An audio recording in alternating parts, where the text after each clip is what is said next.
সবাই যখন ব্যস্ত কাজের ফাঁকে একটু তো আড্ডা জমবেই। আসুন দেখে নিই ফ্যামিলি প্রোগ্রামে কিভাবে সময়টা কাটালাম।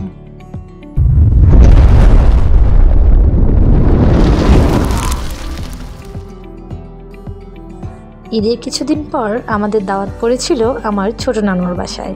সেখানে খালামুনিরা এবং সবাই আড্ডা দিব ভেবেছে। যাওয়ার পথে পড়েছিল জিয়া উদ্যান। মাইশার বায়নায় ওইখানে কিছুক্ষণ সময় কাটালাম। যেহেতু রাত্রের দাওয়াত ছিল, বিকালের টাইমটা আমরা জিয়া উদ্যানে বসেছিলাম। আমাদের ছোটবেলায় আমরা সংসদ ভবন এবং জিয়া উদ্যানে গিয়েছি, কিন্তু এখনকার বাচ্চারা সংসদে যেতে পারে না। জিয়া উদ্যানটার পাশ থেকেই তাদের সংসদ দেখতে হয়।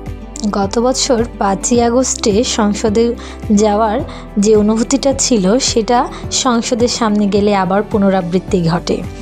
এই যে আমার মেয়ে যে উদ্যানে গিয়ে খোলা মাঠে সে দৌড়াদৌড়ি ঝাপাঝাপি সবই করছে, মা মেয়ে মিলে ঘোরাঘুরি করলাম। শহরের বদ্ধ জীবনে এই খোলা ময়দানগুলো না কেন জানি মিস করি। ছোটোবেলায় অনেক ঘুরেছি, আর ছোটোবেলায় আমাদের এলাকায়ও অনেক খোলা জায়গা ছিল, কিন্তু এখন তো সেই খোলা জায়গাগুলো আর পাওয়াই যায় না। সব ইট পাথরের দালান কোঠা হয়ে গিয়েছে। সেখান থেকে সোজা আমরা চলে এসেছিলাম আমার নানুর বাসায়। এসে দেখি আমি লেট, সবাই আগে আগে চলে এসেছে। খালামুনি রান্না বসিয়েছিল বিকালের নাস্তা, নুডলস তৈরি হচ্ছিল। তার হাতে নুডলসটা মাশাআল্লাহ সেই মজা। নুডলসের রেসিপি যদি নিতে যাই, খালামুনি সেরা। সে আমার সাথে গল্প করছে আর নুডলস রান্না করছে, আর ওইদিকে সবাই সবার মতো ব্যস্ত হয়ে পড়েছে গল্প গুজবে। তারপরও আমি কিছুক্ষণ তাকে সঙ্গ দিলাম রান্নাঘরে। এত গরমের মাঝেও সবার আড্ডা রেখে সে আমাদের জন্য নুডলস তৈরি করছিল। প্রায় 2 বছর পরে সবার সাথে দেখা হয়েছিল আমরা সচরাচর কথা হয়, কিন্তু দেখা হয় না একে অন্যের সাথে। গতবার ঈদেও দেখা হয়নি আমাদের একসাথে সবাই খালামুনিদের সাথে। সবাই গিয়েছিল প্রোগ্রামে, বাট আমি মিস করে ফেলেছিলাম। আমি আমার দাদুর বাড়ি বেড়াতে গিয়েছিলাম। যাই হোক, সবাই মিলে যখন আড্ডায় ভেঙে পড়ি, তখন আমাদের সেই পুরনো কথা মনে পড়ে। ছোটোবেলায় কিভাবে আমরা লাউ চুরি করে খেয়েছি, বা অন্য ক্ষেত থেকে আমরা বিভিন্ন জিনিস এনে খেয়েছি, সব কিছু আসে। এই যে আমার বড় খালামুনি, আর এটা হচ্ছে আমার সেই খালার ছেলে। এই খালার না, আমার আরেকটা খালার ছেলে, আর এটা আমার আরেকটা খালার মেয়ে। আমার হচ্ছে 5টা খালা, 5টা মামা, সবাই হচ্ছে চাচাতো ভাই বোন। একই গাথা, একই সুতায় গাথা আসলে সবাই একত্রে। এই যে ছেলেরা এখানে বোর হচ্ছে, আমার মামা আর মাইশার বাবা গিয়েছিল। সব ঘুরে এসে দেখি খালামুনির রান্না শেষ, নুডলস রেডি হয়ে গেছে। ইয়ামি ইয়ামি টেস্টি নুডলস বাচ্চাদেরকে ডাকা হচ্ছিল খাওয়ার জন্য। তারপর নুডলসের সাথে দেওয়া হয়েছিল চানাচুর এবং সেমাই।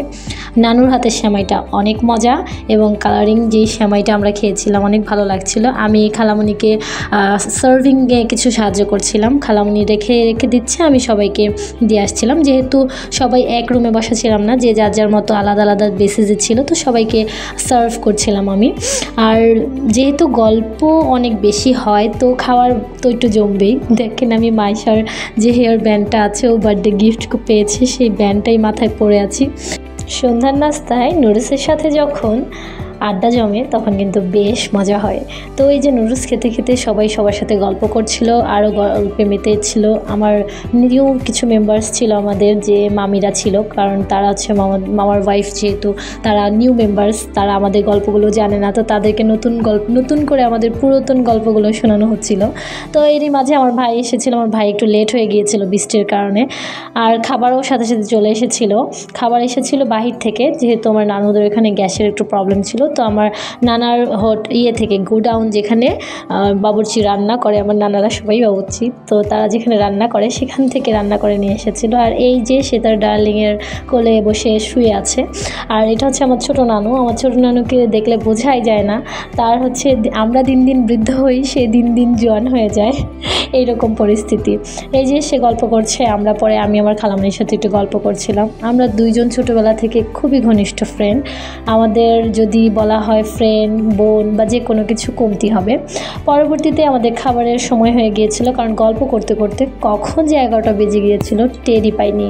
তারপর খাবার সার্ভ করার সময় সবাইকে যেহেতু এক জায়গায় বসানো যাবে না, 2 রুমে সার্ভিংয়ের জন্য ব্যবস্থা করা হলো। নানুদের 3টা রুমেই সবাই খাবার নিয়ে বসেছিল। মেইনলি 2টা রুমেই বসেছিল। নানা হচ্ছে রোস্ট বেড়ে দিচ্ছে, তারা বাবুর্চি, তাদের রান্না বাড়াও অন্যরকম, তাদের সার্ভিংটা অন্যরকম। আমরা চামচ দিয়ে বাড়ি, আর বাবুর্চিরা দেখেন কীভাবে প্লেট দিয়ে বাড়ে। তাদের এই পুরাটা বল ভরতে সম্ভবত আমাদের 1-2 মিনিট সময় লাগতো, কিন্তু নানা যেহেতু বাবুর্চি, নানার 1 মিনিটও লাগেনি এটা করতে। তো সবাইকে সার্ভ করছে, আমার ভাইও সার্ভ করছে, খালামণিরা সবাইকে সার্ভ করে তারপরে হচ্ছে আমরা আবার সবাই একসাথে বসে পড়েছি। কারণ সবাই যদি সার্ভই করতে থাকে তাহলে খাবে কে। পরে সবাই আবার বসেছে, সবাই সবার মতো খাচ্ছে, হাত দিয়ে নিয়ে খাচ্ছে, বাচ্চারাও খাচ্ছে, বড়রাও খাচ্ছে। আর আমার খালামণি হচ্ছে আমার মেয়েকে খাইয়ে দিয়েছিল, তো আমি একটু বেঁচে গিয়েছিলাম। আর খালারা অবশ্য মায়েদের দায়িত্ব পালন করে। এই যে মাইশার বাবা, তার কোলে তার শালিকা, এটা আমার মামার মেয়ে। সে তো মাইশার বাবার কোল থেকে নামবেই না, সে মাইশার বাবার কোলেই থাকবে। এই যে যেহেতু কোরবানির টাইম ছিল, এক পাতিলা গরুর গোস্ত রান্না করা হয়েছিল আমাদের সবার জন্য, তো আমরা সেটা মজা করে খেয়েছি। কোরবানির পরেই দাওয়াটা ছিল। আমার একটু লেট হয়ে গিয়েছে ভিডিওটা আপলোড করতে, কারণ আমি একটু অসুস্থ ছিলাম। ভিডিওটা এডিট করতে আমার সময় লেগেছে। আমার মেয়ে আমার খালার সাথে বায়না করছে, আমার মেয়েকে খালামণি খাইয়ে দিচ্ছে, তারপর কত কুয়ারা করে খাওয়াচ্ছে। আমার অবশ্যই তো একদম ধৈর্য নেই, আমি হলে 2-3টা দিয়ে দিতাম যে খা তাড়াতাড়ি, এত বায়না করিস না। আমি আমার ভাইয়ের পাশে বসেছিলাম খাওয়ার জন্য। ও কোথাও গেলে, আমি আগে অন্যান্য ভিডিওতে বলেছি, আমার খুব কেয়ার করে, আমি কোথায় কী খাচ্ছি কী করছি সব কিছু ও টেক কেয়ার করে।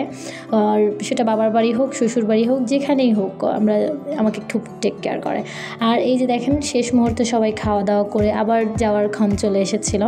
যেতে যে ইচ্ছে করে না, তাদের মাঝে গেলে সবসময় ভালো লাগে। আমরা চাইলেও আর ছোটোবেলায় ফিরে যেতে পারবো না, যার যার দায়িত্ব নিয়ে আবার সেই কাজে ফিরে যেতে হয়। একটা দিন যদি আমরা এভাবে পাই, সে আগের কথা মনে করি, স্মরণ করি, ভালো লাগে। দেখা হবে আপনাদের সাথে শীঘ্রই অন্য কোনো ব্লগে, অন্য কোনো ভিডিওতে। আল্লাহ হাফেজ।